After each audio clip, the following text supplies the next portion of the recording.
Trump's problem here is a fundamental one, and that is before he can dispatch Marco Rubio, he must first dispose of Ted Cruz. Ted Cruz at this point has no prospect of being the nominee. And although I have to admit, I was initially very impressed with Ted and his current rhetoric and his brief record in the U.S. Senate, when I dug in further, everything I found was troubling. He was a top issue advisor to George W. Bush. It was Ted Cruz who recruited John Roberts to the Bush team. John Roberts, as Supreme Court Justice, would ultimately give us Obamacare. Ted went to Harvard and Princeton. Not many conservatives coming out of there. I'm just saying, as he would say. His wife, Heidi, deputy NSC director to Condoleezza Rice, then deputy U.S. trade representative to Robert Zellick, where she worked on our current China trade policy. By the way, Alex, those things are airbrushed out of her wiki biography like they never happened. Then she goes on to work for Goldman Sachs.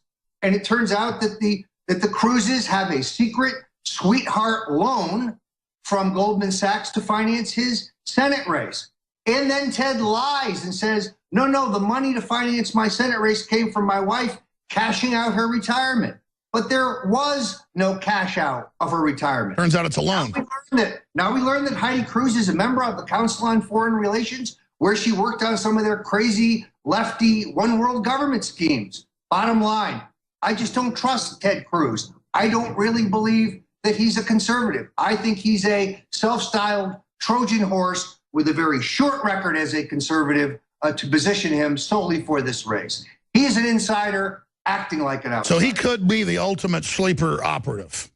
I think he's the Canadian Manchurian candidate. He's in this race right now to draw votes from Donald Trump so that Donald Trump can fall to Marco Rubio. It's a 1-2 play. I'm sorry, I just don't buy the idea that Ted Cruz is committed to the liberty agenda. He's committed to the CFR agenda, to the Goldman Sachs agenda. What do we do then? I mean, look, obviously we get your book, put that on screen, we sell it, we bought a bunch of them, they're selling out, InfoWarsStore.com.